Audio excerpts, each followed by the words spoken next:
여러분, 뭔가 이상하지 않으신가요? 점심값 10,000원이 더 이상 놀랍지 않은 시대입니다. 퇴근길에 마트에서 장을 조금만 봐도 계산대 앞에서는 50,000원이 훌쩍 넘어갑니다. 그런데 이상합니다. 월급 통장에 찍히는 숫자는 작년이나 재작년이나 크게 다르지 않는데 왜 우리는 점점 더 가난해진 느낌을 받을까요? 열심히 일하고 남들처럼 살았을 뿐인데 체감은 분명히 내려가고 있습니다. 이건 기분 탓이 아닙니다. 구조적인 변화가 이미 우리 삶 깊숙이 들어왔다는 신호입니다.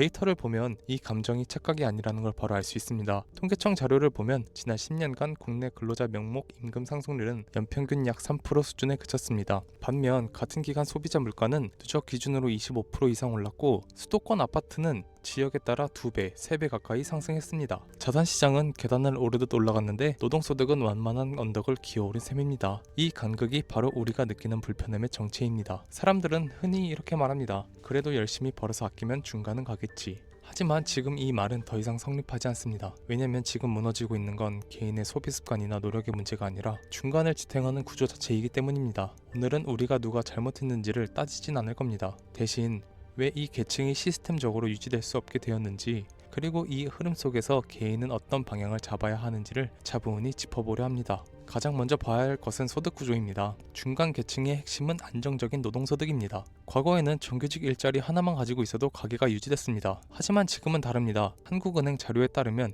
국내 기업의 영업이익에서 노동소득이 차지하는 비중은 2000년대 초반 60% 수준에서 최근 50% 초반까지 내려왔습니다. 반대로 자본소득의 비중은 꾸준히 상승했습니다. 쉽게 말해 기업이 벌어다 들이는 돈은 근로자보다 자본과 주주 쪽으로 더 많이 배분되는 구조로 바뀌었다는 뜻입니다. 여기서 고용의 질 변화가 겹칩니다. 전체 취업자 수는 늘었지만 그 안을 들여다보면 질이 달라졌습니다. 비정규직 비중은 여전히 30% 안팎을 유지하고 있고 플랫폼, 프리랜서, 특수고용 형태가 빠르게 늘고 있습니다. 소득은 불안정해졌는데 생활비는 줄어들지 않습니다. 이 상태에서 중간 계층이 버틸 수 있을까요? 구조적으로는 어렵습니다. 두 번째는 부채입니다. 중간 계층이 무너지기 시작한 결정적 지점은 버는 돈보다 빠르게 늘어난 빚입니다. 한국의 가계부채는 2024년 기준 약 1,900조 원에 근접했고 GDP 대비 가계부채 비율은 100% 안팎으로 OECD 최고 수준입니다. 문제는 빚 자체가 아니라 빚의 목적입니다. 과거의 부채는 생산이나 사업을 위한 투자 성격이 강했습니다. 하지만 최근 10년간 늘어난 부채의 상당 부분은 주거비용, 즉 살아남기 위한 비용이었습니다. 금리가 오르면서 이 구조는 바로 균열을 일으켰습니다. 3억 원을 대출받은 가구를 기준으로 보면 금리가 2%에서 4% 오를 경우 연간 이자 부담은 약 600만 원에서 1,200만 원으로 늘어납니다. 월급이 오르지 않는 상태에서 이 정도의 고정비 증가는 소비 여력을 완전히 갉아먹습니다.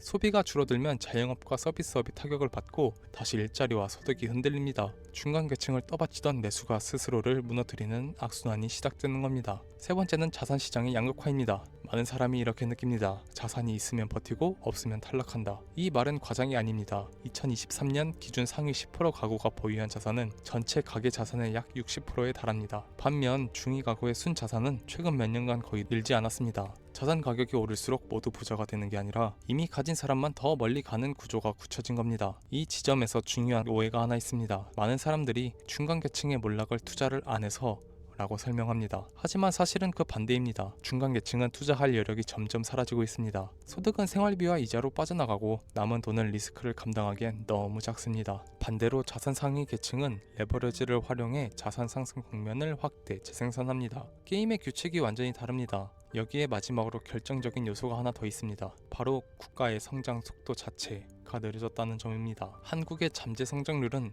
2000년대 초반 4% 수준에서 최근에는 2% 이하로 추정됩니다. 인구 감소, 고령화, 생산성 둔화가 동시에 진행되고 있기 때문입니다. 파이가 커지지 않는 사회에서는 중간이 가장 먼저 압박을 받습니다. 위는 버티고 아래는 정책으로 받쳐지지만 중간은 스스로 버텨야 하기 때문입니다. 여기까지 정리하면 하나의 그림이 보입니다. 중간 계층은 게으르지 않았습니다. 도박을 한 것도 아닙니다. 노동소득 중심의 삶, 안정적인 일자리, 적당한 부채, 완만한 성장이라는 전제가 동시에 무너졌을 뿐입니다. 개인의 문제가 아니라 시대의 구조가 바뀐 겁니다. 그렇다면 우린 어떻게 해야 할까요? 중요한 건 과거로 돌아가려 하지 않는 것입니다. 다시 예전처럼 살 수 있을 거라는 기대는 가장 위험한 착각입니다. 방향을 바꿔야 합니다. 첫째, 소득을 하나의 축으로만 두지 말아야 합니다. 노동소득으로만 중간을 유지하기 어려운 구조라면 규모는 작더라도 복수의 소득원을 만들어야 합니다. 둘째, 자산을 무리하게 불리는 것보다 버티는 구조를 먼저 만들어야 합니다. 과도한 레버러지는 중간 계층을 가장 먼저 탈락시키는 장치입니다. 셋째, 성장의 과실을 기다리기보단 흐름에 올라타는 방식을 고민해야 합니다. 개별 종목이 아니라 구조와 섹터, 그리고 장기적인 변화에 투자하는 시각이 필요합니다. 그리고 마지막으로 가장 중요한 방향성은 이것입니다. 중간 계층은 더 이상 상태가 아닙니다. 유지되는 지위가 아니라 끊임없이 관리해야 하는 과정이 되었습니다. 이 사실을 인정하는 순간 우리는 비로소 현실적인 선택을 할 수 있습니다. 불안한 희망 대신 냉철한 설계로 삶을 재구성하는 것, 그게 지금 이 시대에서 중간을 지키는 유일한 방법입니다. 이 이야기가 불편하게 느껴졌다면 그건 이미 변화가 시작됐다는 신호일지도 모릅니다.